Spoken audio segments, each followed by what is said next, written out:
Bienvenidos, nerdos, ¿cómo están? Un capítulo más de Nerds y No Tan Nerds. ¿Cómo están todos?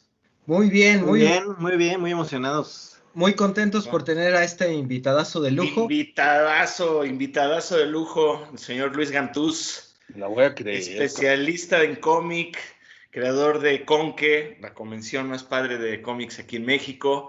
Y por supuesto, pues, repito, todo un especialista en el tema que vamos a tratar hoy, que es el cómic en México. Una breve historia, semblanza y algunos puntos, pero antes de cualquier cosa, vámonos a la realidad.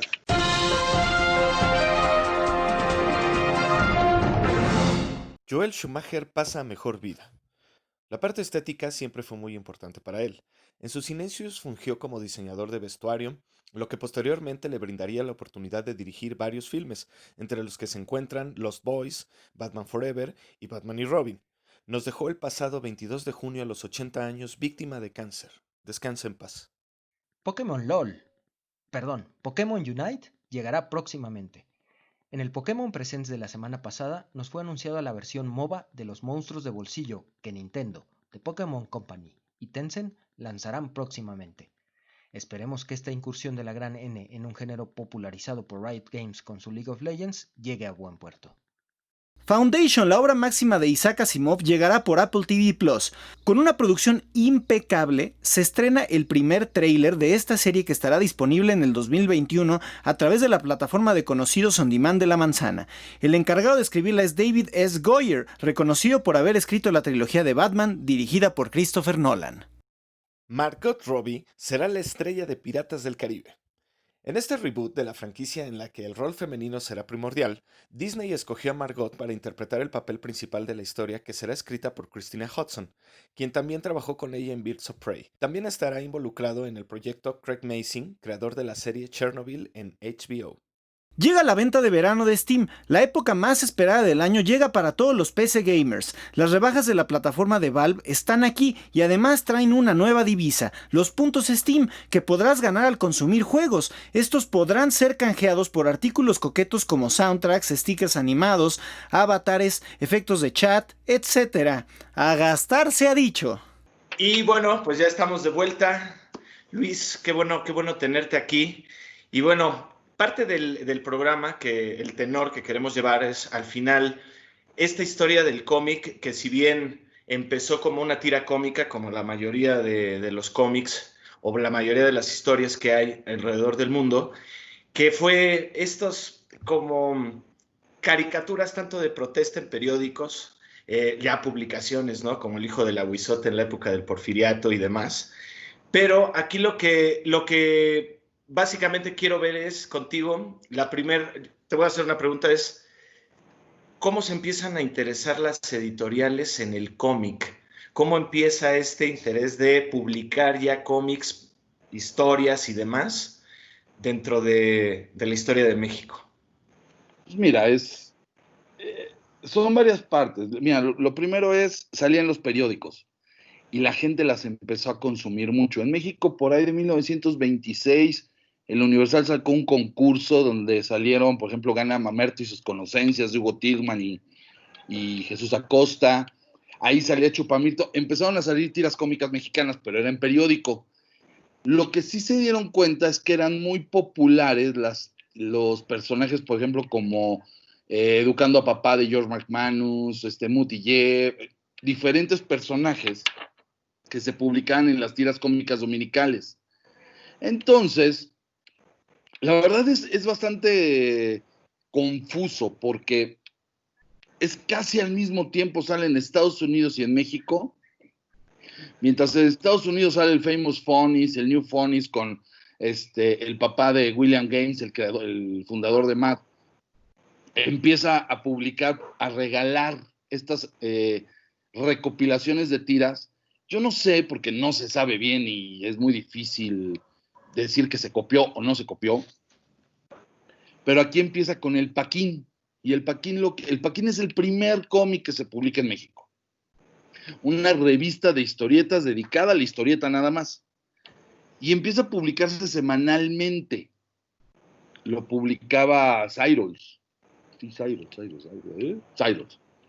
El éxito es tal que de repente un cuate que vendía publicidad y andaba haciendo negocitos por aquí, negocitos por acá, que era el general García Balseca, se da cuenta y también lo empieza a publicar. Hay que hacer notar que Seidels ya tenía, Francisco Seidels, por eso se llamaba Paquín, por Francisco, así le decían. Francisco Seidels ya había publicado un par de revistas antes. Entonces, para él fue como probar a ver por dónde iba. Y después vino Herrería, no Herrerías, perdón, García Balseca empieza a publicar Paquito, entonces en 1935, en 1934 se publica Paquín, en 1935 se publica Paquito, que era Paquito, que era el nombre del hermano de García Balseca.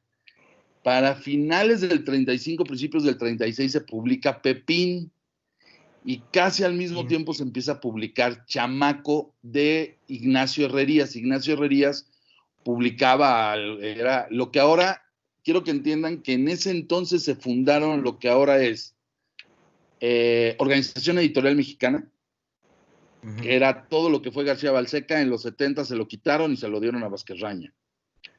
Herrerías funda lo que ahora es, lo que fue Novedades y ahora se convirtió en Milenio. Claro. Herrerías lo matan en la oficina de la Alcaldía de México, en ese entonces, de la Regencia, y ahí es cuando Chamaco le estaba dando en la torre a Pepín, y Seidels le vendió todo a la prensa, fue lo que se convirtió luego en Editorial La Prensa. Organización Editorial Mexicana, Balseca fundó Lesto, fundó La Prensa, fundó una serie de... No fue La Prensa, fue otro periódico. Bueno, fundó una serie de publicaciones que le dieron mucha fama. Entonces, ¿por qué les interesó? Porque se empezó a vender como locos. ¿Qué tanto se vendería en México? Acuérdense, estamos hablando de 1934, plena era del nacionalismo mexicano, de la posrevolución, de los primeros esfuerzos por crear un país sólido, después de la continua guerra civil y los continuos golpes de Estado que hubo en México después de la revolución, que se acaba en 1911 cuando gana Madero, y a partir de ahí, agárrense, porque en 1913 empiezan los golpes de Estado. Bueno, entonces, lo que no se dice es que en ese entonces el 85 al 90% de los mexicanos eran analfabetas. Era Emilio Portes Gil el que estaba, ¿no? El presidente en turno, según yo. 1934 fue después del Pascual. Sí. Sí, Emilio Portes Gil, y después sigue Lázaro Cárdenas, que fue justo Lázaro Cárdenas, que es el que impulsa mucho el nacionalismo. Pero se le estaba apoyando a los generales. Tomen en cuenta que tanto Ignacio Herrerías venía de la milicia como Balseca. Los generales tenían mucha fuerza. Entonces había mucho analfabeta. Vasconcelos durante los 20 trató de generar que la gente leyera y que hubiera, que se alfabetizara la población. Pero lo que alfabetizó a México fueron los pepines y los paquines y los chamacos. Porque llegaban a las rancherías más recónditas de México. Oye, Luis, ¿y qué tipo de historias se sucedían en el Pepín, en el Chamaco? ¿Cuál era el tópico que se trataba en ese momento? ¿Era comedia? ¿Era drama? Le buscaban... Y aparte yo le sumaría a esa pregunta también, ¿tú crees entonces que esta época de la que hablas es la época de oro del cómic en México? A ver, ahorita, yo creo, puede ser. Ahorita te explico por qué. Al principio empezaron siendo muchísimos reprints gringos. Paquín empieza a publicar Superman, luego lo publica Pepín, luego lo publica Paquito, Batman, muchas de las series, pero se empieza, por ejemplo, con Alfonso Tirado, El Flechador del Cielo, un poco de terror. ¿Cuál era la temática? Todas. Experimentaron con todas las temáticas. Había terror, había comedia ranchera, había humor, había drama, había romance, había policíaco, todo. Ellos no sabían qué leía el mexicano. Entonces necesitaban empezar a ver qué leía el mexicano. Claro. Y querían ver qué era lo que le gustaba leer al mexicano. esto se va estableciendo poco a poco y se dan cuenta que lo que lee el mexicano es comedia, humor, melodrama, le fascina. Al mexicano le fascina el melodrama. O sea que podríamos decir que a partir de este antecedente pues nos lleva a lo que actualmente sabemos que tiene súper éxito en los medios, que son todas las novelas, Televisa, TV Azteca, todo eso. O sea, el melodrama es algo que llena mucho al mexicano. Todo el tiempo, acuérdate de nosotros los pobres, ustedes los ricos, las películas, cuando los hijos se van, el humor es otro. El mexicano consume drama todos los días, pero siempre recuerda el humor. Los grandes personajes, los grandes ídolos son los que han hecho humor. Pedro Infante, el mismo Jorge Negrete hizo humor, Tintán, Cantinflas, Chabelo, los Polio. O sea, la gente recuerda muy bien a los humoristas, a los que le hacen reír. Que por pero cierto, entrañablemente todos los días consume drama. Aquí quiero hacer una aclaración, porque Luis citó en sus primeras palabras a un personaje llamado Chupamirto, y Chupamirto fue el que inspiró a Cantinflas. No, de hecho, Cantinflas le robó el personaje a Acosta. Bueno, pero lo inspiró, pero al final, o sea, se fue un robo, pero Chupamirto, si ustedes ven a Chupamirto, están viendo a Cantinflas. Y si tú le muestras la imagen a alguien, te diría que es Cantinflas, pero en realidad es Chupamirto. Una de las broncas que hubo fue que cuando Acosta, el creador de Chupamirto, se acerca a Cantinflas para que le reconozca la autoría, Cantinflas se niega y lo amenaza con demandarlo. Al final Acosta tuvo que acabar trabajando para él, haciéndole carteles y dibujos. O sea, no, Cantinflas era un hijo de toda su... Bueno, era muy culero. Pocas palabras. Pero bueno, contestando tu pregunta, había de todo. Tenías de todo, ahí sale, en esas historietas sale el monje loco, sale la familia burrón, salen los super locos de Gabriel Vargas, salen los maravillosos super sabios, sale la mula maicera de Abel Quesada, los super sabios son de Germán Butze, los super locos de Gabriel Vargas, sale uno que a mí en México está totalmente olvidado, pero a mí me vuelve loco su estilo, que era Rafael Araiza. Hacía unas mujeres con una cinturita de este tamaño y unas caderas de esto, pero aparte... El trompo de pastor que le llaman. Les ponía pecas y eran muy extraños, les brotaban los ojos así, cuando veían una mujer que les gustaba, a los güeyes les brotaban los ojos así, antes de que lo empezara a dibujar Crumb, es como, no sé, a veces he pensado que Crumb, que fue el padre del cómic underground en Estados Unidos, se basó en el trabajo de Araiza para hacer muchas cosas. Era totalmente loco. Luego este cuate hizo una serie que se llamó Los Comadres y el Mil Chambas, que era realmente divertido. Si les gusta Gis y Trino, si encontraran lo que escribía Araiza, era totalmente delirante, maravilloso. Pero bueno, ese era el tema. Yo creo que le entraron a todo hasta que definieron estos temas: el humor, el melodrama y la aventura. Y sobre esos tres temas empezó a girar. Mucho de la aventura mezclaba humor, mezclaba drama, pero siempre, o sea, mezclando estos tres temas, se tuvieron los grandes éxitos de la historieta mexicana. En esa historieta también nace Memín Pinguín, ahorita últimamente tan mencionado. Ahora, fue la época de oro, fue una época de mucha libertad. Estás hablando de que se decía, porque no se sabe, que llegó a vender 1 millón de ejemplares el Pepín, diario.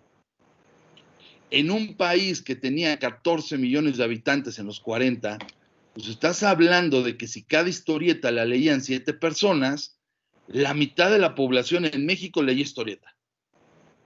¡Wow! Diariamente. O sea, era impresionante el impacto de esto.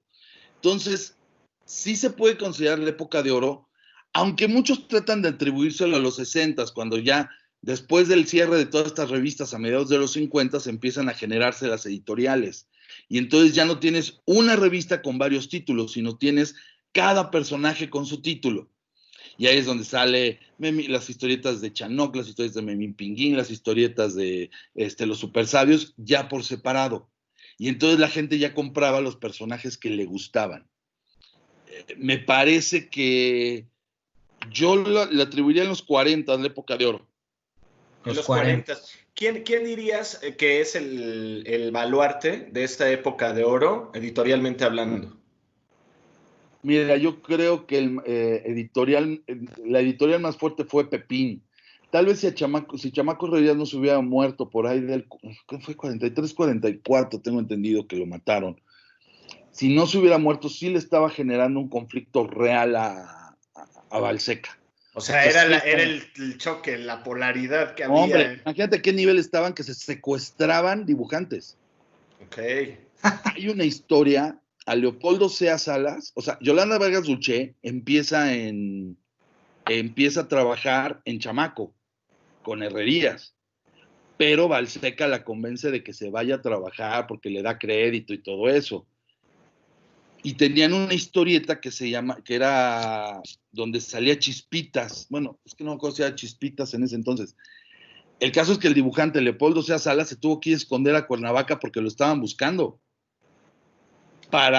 Lo que hacían era, los metían a un departamento, les daban de comer, de beber y hasta mujeres les llevaban. Eso lo contó Valdiosera. Pero no los dejaban salir, les ponían 4 guaruras en la entrada para que no se fueran a trabajar con el otro.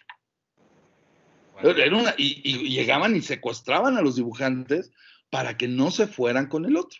Entonces, cuando se llevó a Leopoldo Sea Salas, fue un escándalo. Herrerier lo andaba buscando, se tuvo que esconder a Cuernavaca. Estuvo duro. Era otra época. Pues estás hablando de mucho dinero. Las historietas y esto es una historieta popular. Puta. Pero el que dominó casi todo el tiempo fue Pepín. Por eso durante mucho tiempo las historietas mexicanas se llamaban Pepines. Sí. O sea, tú dirías que ahorita una persona como Rafael Barajas o como el Monero Hernández son así principales exponentes de esa herencia que deja el cómic, digamos, popular. No, porque ellos son caricaturistas. Y lo separas, el Fisgón hizo historieta y la hacía muy bien. Pero el Fisgón más bien, Fisgón, Hernández, Helguera y muchos caricaturistas son herederos de otra tendencia. Y es el fenómeno Rius, que es otra cosa completamente diferente. O sea, cuando hablas de Rius, hablas de alguien que vino a revolucionar la forma de ver la historieta en México. Que durante mucho tiempo educó, bien o mal, pero él educó. O sea, es un fenómeno que vino posterior. ¿Podrías decir que Ríos fue este valor fue un valor tan relevante que hizo que se transformara el cómic en México? Sí, así como en su momento lo hizo Butze con los Super Sabios.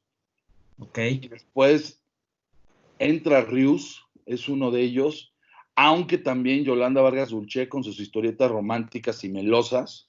Oye, el pecado de Oyuki, ¿no? Que se aventó y que fue un hito que hasta la pantalla grande salió. Bueno, perdón. Rarotonga fue película, Pecado de Yuki no. Uh-huh. Películas fueron María Isabel, fue Rubí, que hizo Irán Heroi, mamacita, mi vida.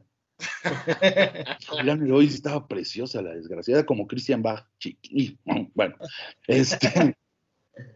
y María Isabel, Rubí, y se hizo Rarotonga. Pero esa no es de Yolanda, esa es de Guillermo.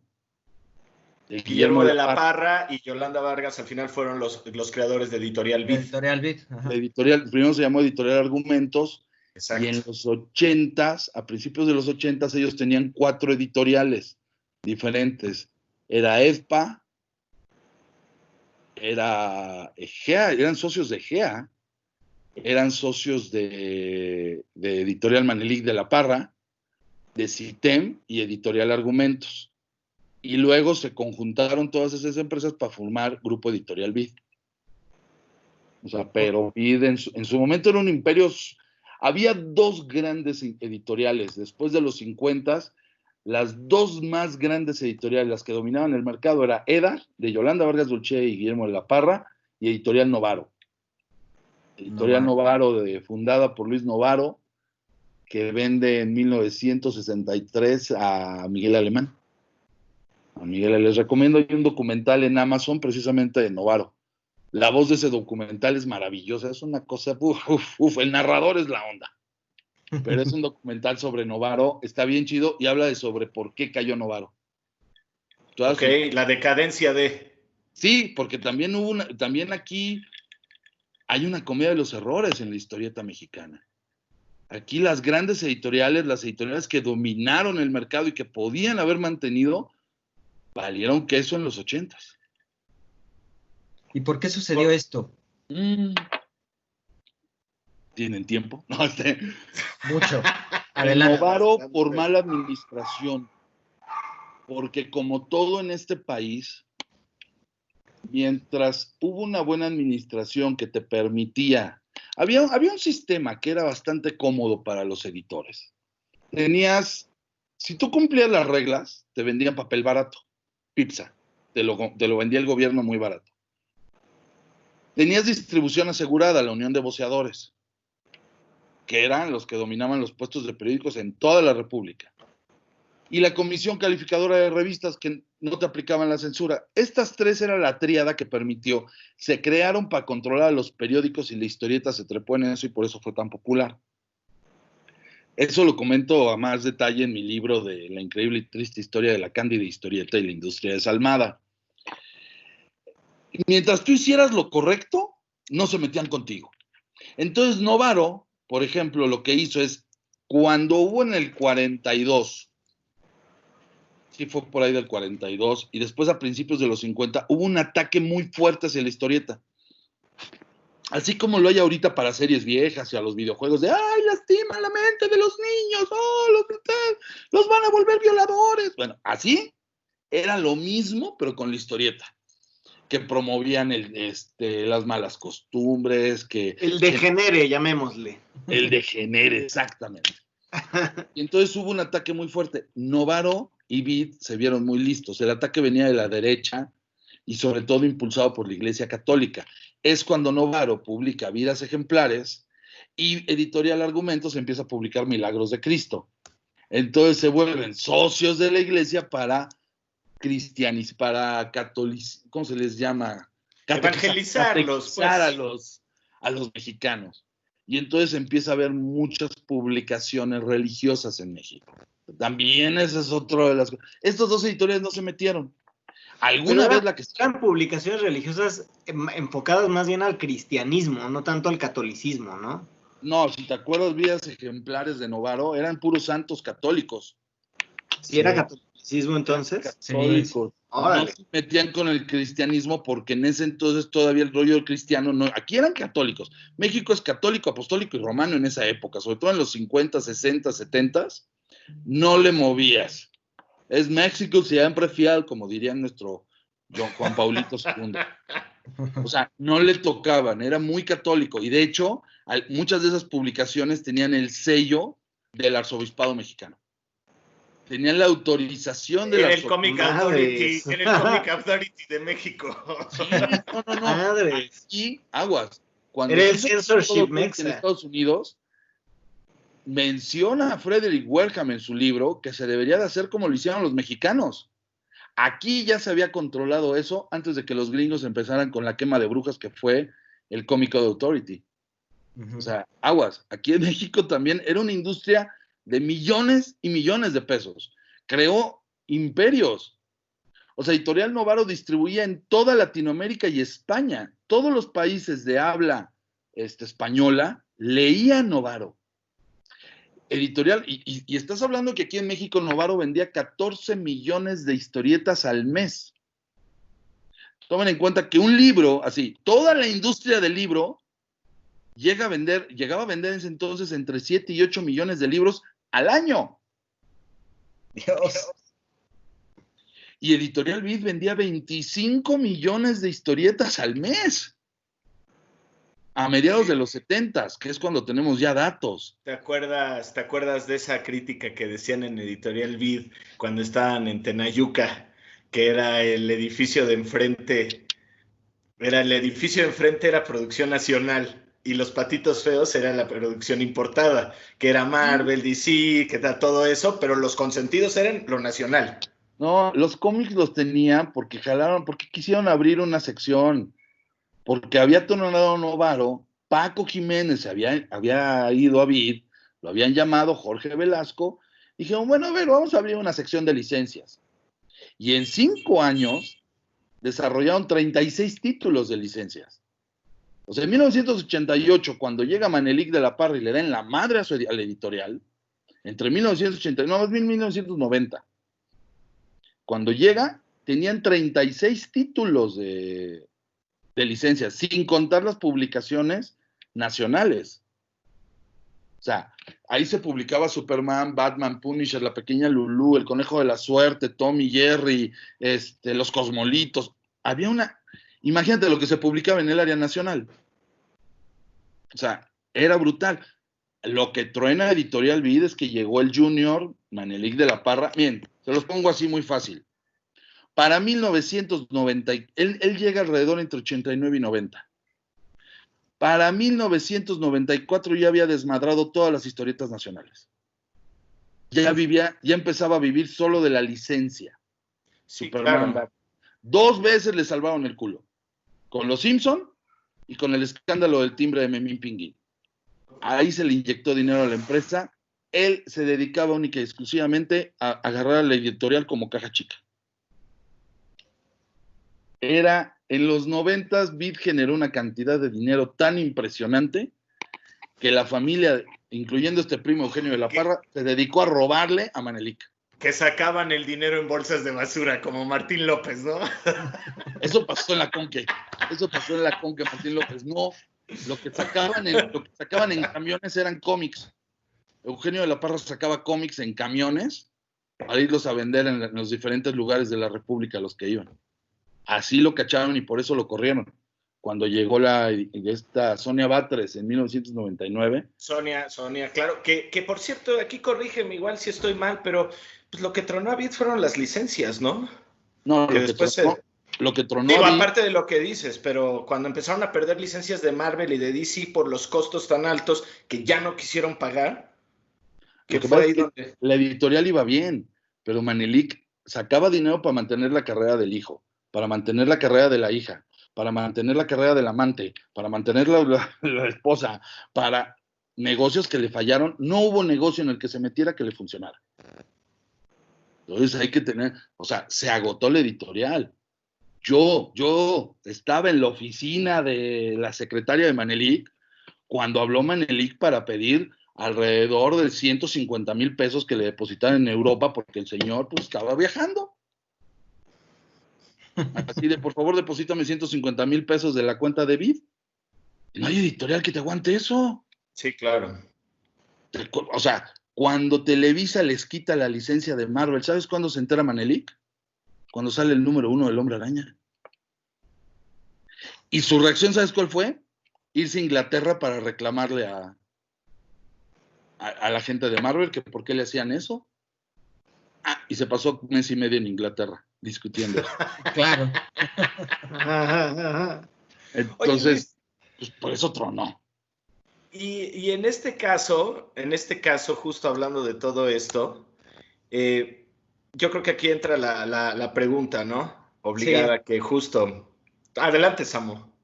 No, pues aquí se caen todas estas grandes editoriales, ¿no? Las que tuvieron tanta historia y tantos éxitos atrás, y surgen todos estos independientes, ¿no? ¿Por qué ninguno jaló? ¿Qué hicieron mal? ¿En qué metieron las patas? ¿O realmente no es México un país para las historietas? ¿Qué pasa con la industria independiente del cómic? En México, Bartra dijo una vez que si en México no se leen monitos, no se va a leer nada. Mira, es muy complejo, porque la historieta no se cae de nada. Hay una década perdida antes de los independientes, que son los 80s. Uno de los grandes problemas que tenemos en México es que no conocemos nuestro pasado. Entonces, cuando llegaron los independientes, tuvieron en sus manos mucho de ese triunfo. Yo te puedo decir que El Gallito Inglés, fue una revista que causó época y que se leía en los círculos más nice. Pero cuando llegaron a decirle a Víctor del Real, el editor, oye, ¿te pagamos publicidad? No, yo no me vendo a las corporaciones. ¡Pum! Uf. Obviamente es una revista que tenía que vivir de su venta. Y aguantó 60 números. Pero estás hablando de inconsistencia, estás hablando de que la generación de los 90 despreció a la industria y tenía cosas muy malas, pero también tenía cosas buenas, ambas las despreció. Entonces, al despreciar lo malo, nunca se dieron cuenta de lo bueno. Poco a poco se empezaron a hacer, eran esfuerzos muy chidos. Yo me acuerdo del Bulbo de Bachan, Molotov, con el Carcas Bev, Bachan, estaba La Caneca, estaba Dramatus, estaban una serie de editoriales que estaban intentando, pero todos fuera de, y hubo un problema muy grave. Esto que te estoy diciendo de que los editores en México sabían qué era lo que leía el mexicano, nunca se lo dijeron, nunca fueron. Los independientes odiaban tanto a la industria que nadie les fue a preguntar, oye, ¿qué se vende? ¿Cómo sé que se vende? Y entonces empezaron a hacer cosas copiando el modelo estadounidense. Y entonces se empezó a llenar de superhéroes mexicanos. Y en aquel entonces, cuando se hablaba de superhéroe mexicano, aparecía milagrosamente Quetzalcóatl, y aparecía Citlali, y aparecían personajes que no pegaban con el público, porque hay una cosa que tal vez ningún autor se le ocurrió: lo mexicano no es lo azteca. Eso es lo que nos han dicho, pero lo mexicano tiene sus raíces en la colonia. Entonces tú tienes que, o sea, hay un libro muy bonito que se llama Los mitos que nos dieron traumas, y dicen, pues es que es muy simple. Lo que conquistaron los españoles no tiene que ver con lo que independizaron los criollos. Los criollos no se independizaron de España. Lo que querían era que no les aplicaran las reglas de Cádiz, pero esta no es una clase de historia. Pero en eso, así como nosotros venimos con esto, se pensó que la gente lo que quería leer cuando se habla de mexicano es este rollo. No es cierto. Pulularon los superhéroes. Por ahí hubo dos grandes fracasos que se llamaron Ransom 4 y Sinacros. Oye, pero Sinacros de Lara Cervantes, qué tranza, ¿no? El dibujo, el plagio que decían de Spawn. Era un plagio de Spawn, era así, dibujo horrible. Pero ¿sabes qué salvaba Sinacros? ¿Sabes qué salvaba Sinacros? La calidad del cómic. No. Ojo, la historia y el arte, no, la neta no, pero el papel en el que o sea, le metieron dinero a la publicación. Es que ese fue uno de los grandes mitos de los 90s. A la gente le valía pito la calidad del cómic. Tal cual. Habían leído durante décadas en papel periódico y con mala impresión se votaba y les valía pito. ¿En qué se publicaban? En los 90s todavía hubo revistitas mexicanas que se publicaban, Las Chambeadoras, Los Sensacionales, se publicaban en papel periódico en este tamaño y en rotativa. El libro vaquero. El libro vaquero se siguió vendiendo y todavía llegó hasta el 2000.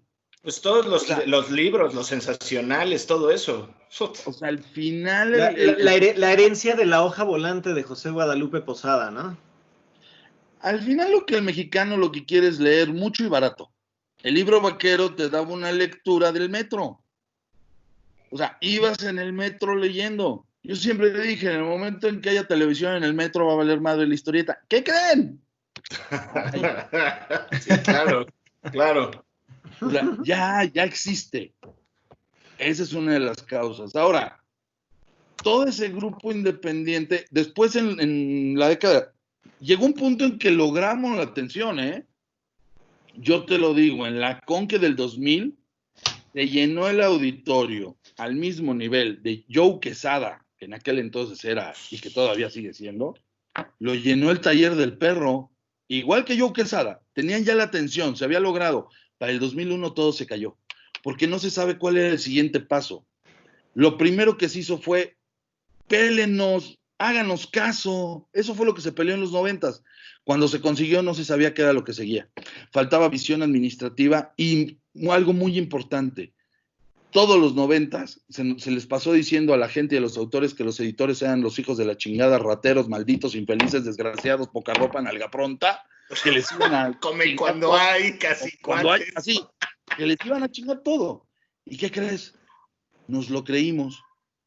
Y me acuerdo que era un conflicto para mí, porque yo en el 94 estaba trabajando en Vid, y después en el 97 trabajé en Tucán, y después en el 99, en el 2000 trabajé en Xibalba, y en todos fui editor. Y yo volteé y decía, cabrón, no son tan malos los editores. Yo hablaba con Jaime Flores de Tucán y Jaime Flores me dejó publicar Hellboy, fue un fracaso. Sí. Jaime Flores publicó una revista llamada Tucán Manga, donde le respetaba los derechos a todos los autores y le dio oportunidad a un montón de chavos mexicanos jóvenes a que publicaran en esa revista. ¿Sabes quiénes acabaron entregando? Nada más 2 mujeres. Y era Dalisa, que tenía Idol, y Gaby Maya, que llegó después a ayudarle.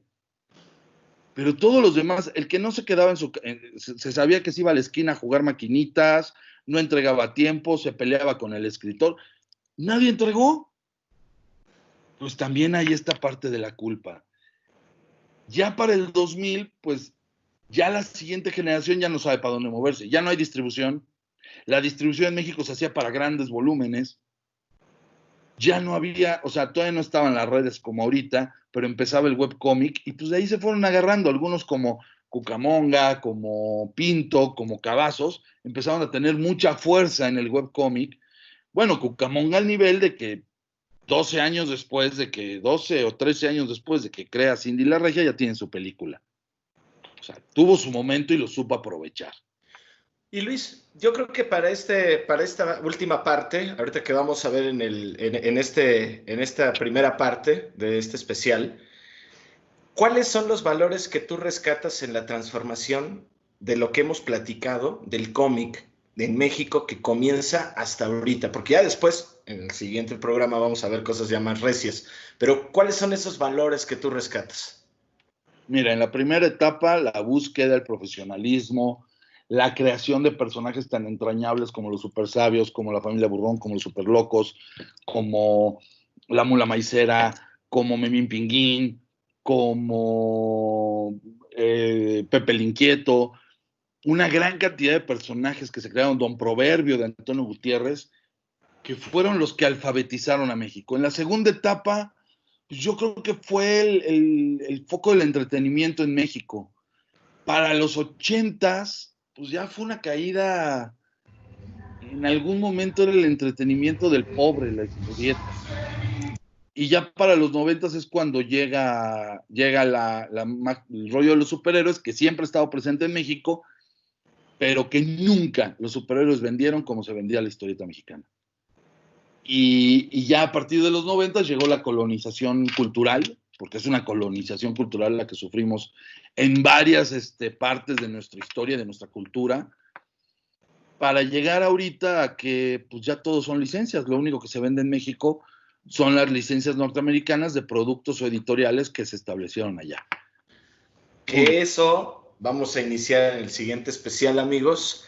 Nerdos, les agradecemos mucho que nos hayan visto en esta primer parte del cómic en México, con este padrino del cómic, de nuestro programa de cómic mexicano, Luis Gantús. Les agradecemos mucho. Escríbanos en los comentarios, suscríbanse, denle clic a la campanita. De todos modos, nosotros vamos a postear también las redes de Luis para que también lo sigan, para que también vean sus apuntes chamánicos. Y sí, de hecho, Luis, si quieres comentar dónde te pueden encontrar, en dónde te pueden seguir, adelante. Sí, claro, mira, en Twitter me pueden seguir en @GantúsLuis, es el mismo Instagram que tengo. En Instagram, en Twitter luego me ando peleando por cosas políticas, así que pues como todos en Twitter, ¿verdad? Pero en Instagram sí acostumbro estar subiendo detallitos sobre la historieta, casos raros, cosas así, curiosidades, personajes. Y tengo mi Facebook, que es Luis Gantús. La página de fans, ¿no? En mi página personal es una caricatura, una foto que tengo con Aragonés. Esa es mi página personal y casi ya no acepto a nadie. Pero en mi página de seguidores, Luis Gantús, ahí pueden darle y también publico algunas cosas sobre historieta. Y en YouTube tengo el canal de Apuntes Chamánicos, donde luego subo algunos apuntes o pensamientos sobre la historieta mexicana. Perfecto. Pues, nerdos, muchísimas gracias. Recuerden suscribirse, ya lo habíamos dicho. Y bueno, hasta la próxima semana. Nos vemos dentro de 8 días. Bye.